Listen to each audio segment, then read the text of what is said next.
Hello प्यारे बच्चों, how are you? I hope you are fine. So बच्चों, आज इस वीडियो में हम शेप्स 2D शेप्स के बारे में डिस्कस करेंगे। उनके एरिए और पैरामीटर के बारे में डिस्कस करेंगे, जो हमारा 4th क्लास का था। Second chapter long and short में इसमें शेप था, एरिया और पैरामीटर था, तो इसी के बारे में डिस्कस करेंगे। तो बच्चों, सी द व्हाइट बोर्ड। तो बच्चों, शेप मैंने फर्स्ट क्लास की सीरीज में भी ये चैप्टर कराया था शेप्स के बारे में। एक होती है हमारी 2D शेप्स, एक होती है 3D शेप्स। तो बच्चों, अब हम 4th स्टैंडर्ड के हैं, तो हम 2D शेप्स के बारे में डिस्कस करेंगे। तो फर्स्ट होती है जैसे हमारी ट्रायंगल। ट्रायंगल में भी ये 3 टाइप्स की हो जाती हैं, ये भी डिस्कस करेंगे। उसके बाद हम स्क्वायर बॉक्स, जिसमें 4 साइड्स क्या होती हैं, इक्वल।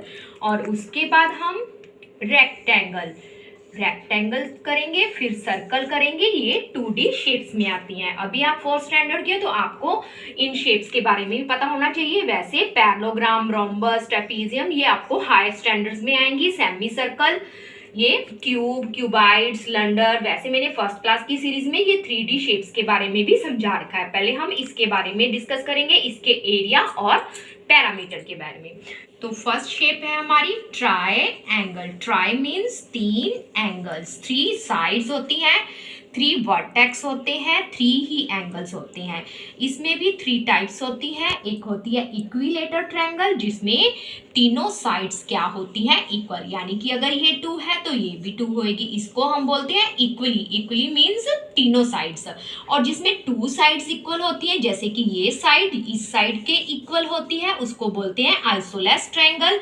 और जिसमें तीनों ही डिफरेंट होती हैं, जैसे ये सेकेंड, ये थर्ड, ये 2, 3 और ये 4, तो ये होती है स्केलर ट्रायंगल। तो बच्चों, इसमें हमने एरिया और पैरामीटर के बारे में समझना है। तो फर्स्ट इसका जो एरिया होता है, तो बच्चों एरिया मीन्स होता है क्षेत्रफल। इसको हम कैपिटल ए से भी डिनोट करते हैं। तो बच्चों, इसका जो एरिया होता है ट्रायंगल का, जैसे कि हमें इस साइड से एक परपेंडिकुलर खींचते हैं जो बेस पे होता है, ये नीचे जो साइड होती है बेस होता है, और ये जो हमने खींचा है इसको हम हाइट बोलते हैं। तो ये होता है half into base into height. ये तो होता है हमारा एरिया। और पैरामीटर, एरिया क्या होता है, एरिया जो इस चीज के अंदर का, इनसाइड का होता है। और पैरामीटर क्या होता है, जो इसके सराउंडिंग होता है, जो बाहर का होता है। तो पैरामीटर का मतलब क्या होता है बच्चों, 3 साइड्स, जैसे ये 2 है, 3 है और 4 है, इन तीनों साइड्स का क्या कर देंगे, हम सम कर देंगे, टोटल कर देंगे।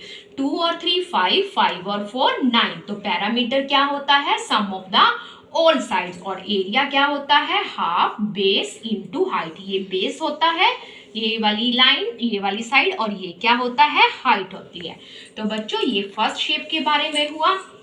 आगे देखो क्या होता है, जो होती है हमारी स्क्वायर बॉक्स। अब हम स्क्वायर बॉक्स के बारे में करते हैं। इसमें 4 साइड्स क्या होती हैं, इक्वल होती हैं। यानी कि ये भी 2 है, ये भी 2 है, ये भी 2 है और ये भी 2 है। तो हम पैरामीटर को कैपिटल P से डिनोट करेंगे। तो इसमें क्या होएगा, जो इसकी 4 साइड्स हैं, 2 2 है, इक्वल है, इनको क्या कर देंगे, हम ऐड कर देंगे।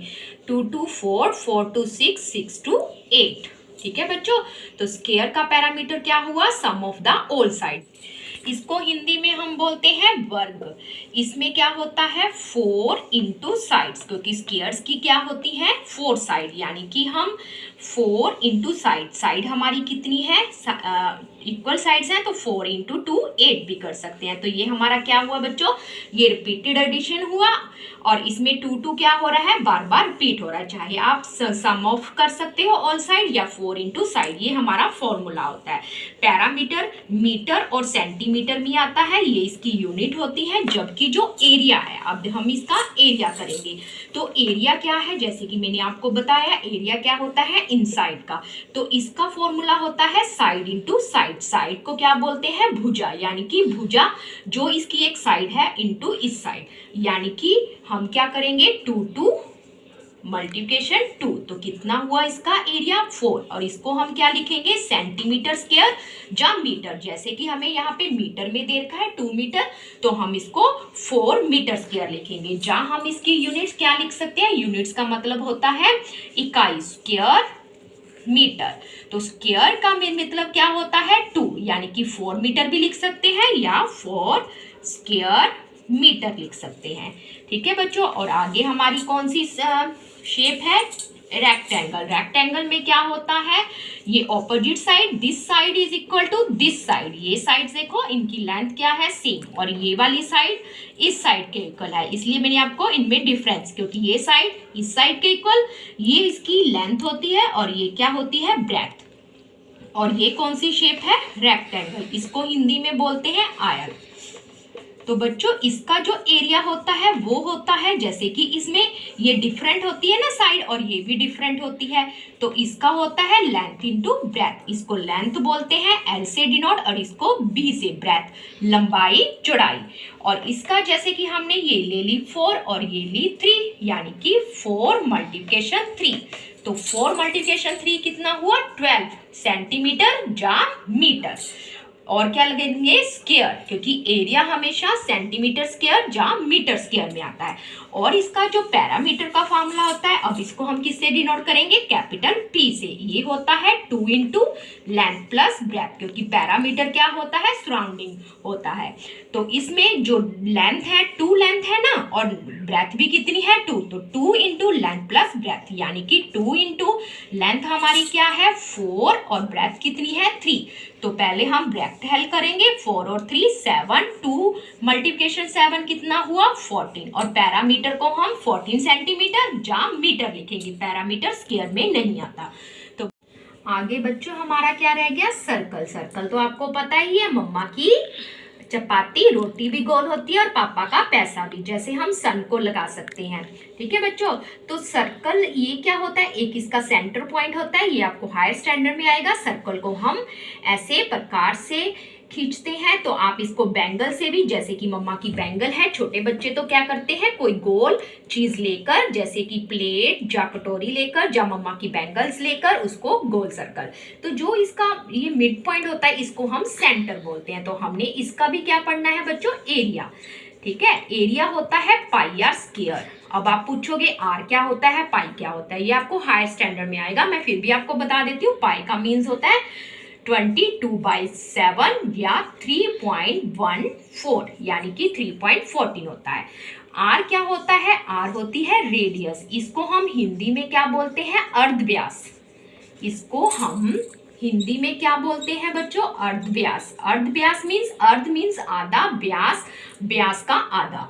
ठीक है, और क्या बोलते हैं इसको त्रिज्या भी बोलते हैं हिंदी में। रेडियस ये जो सेंटर में से ये होता है सेंटर, सेंटर में से हमेशा होकर जाती है। इसमें जितने भी हम रेडियस खींचेंगे इनकी जो लेंथ होगी वो क्या होगी सेम होगी। और ये जो व्यास होता है इसको हम डी से डिनोट करते हैं, इसको बोलते हैं डायामीटर। डायामीटर क्या होता है रेडियस का हमेशा क्या होता है डबल होता है। जैसे कि ये हमारी 2 है तो डायामीटर कितना होगा, यहाँ पे भी 2, तो 2 कितना हुआ बच्चों 4 हुआ ना, डबल ही हुआ ना, तो ये कितना हुआ डी हमारा 4 सेंटीमीटर या मीटर, जो भी आपको यूनिट दे रखी होगी। तो ये हमारा हुआ एरिया। और इसका अब पैरामीटर, तो बच्चों पैरामीटर क्या होता है सर्कमफ्रेंस, इसमें इसको सर्कमफ्रेंस बोलते हैं, SIRCUMFERENC, इसको बोलते हैं परिधि या बोलते हैं घेरा या परिमाप भी बोल सकते हैं। तो इसका होता है 2 पाई आर, 2 मल्टीप्लिकेशन पाई मीन्स 22/7 और जो आर दे रखी होती है ये होता है। ये अभी आपको है नहीं, आपको सिर्फ ओनली ये शेप्स के बारे में, triangle, square shape, rectangle shape और ये स्क्वायर, ये होती है 2D शेप्स। पर मैंने 3D शेप्स के बारे में भी बता रखा है फर्स्ट क्लास की सीरीज में, जैसे कि ये सिलेंडराकार होता है, ये क्यूब होती है, ये होती है 3D, ये होती है जो एक होता है कोन, ये होती है 3D शेप जिसमें 3 डायमेंशन होती है, लेंथ होती है, ब्रेथ होती है, हाइट होती है। और ये जो 3 शेप्स हैं ये 2D शेप्स है, इसमें लेंथ इंटू ब्रेथ ही होती है। जैसे ट्रायंगल में हमने क्या किया, बेस किया था और क्या की थी बच्चों, हमने हाइट करी थी, यानी कि ये 2 dimension. Dimension means length into breadth, इसमें लेंथ ब्रेथ इंटू हाइट होती है और इसमें वॉल्यूम भी आ जाता है, ये भी हम डिस्कस करेंगे। तो बच्चों आज की वीडियो में यही 2D शेप्स के बारे में, आगे हम डिस्कस करेंगे 3D शेप्स के बारे में, उनके वॉल्यूम के बारे में। जैसे कि ये NCERT सिलेबस है CBSE, इसमें थोड़ा सिलेबस क्या होता है, कम होता है, तो ये चीजें भी आपको पता होनी चाहिए। इन चीजों के बारे में भी मैं इसकी भी वीडियो बनाती रहूंगी। तो बच्चों आपने ध्यान से देखना है, ध्यान से सुनना है। तो बच्चों आज की वीडियो में इतना ही। तो बच्चों गुड बाय, टेक केयर।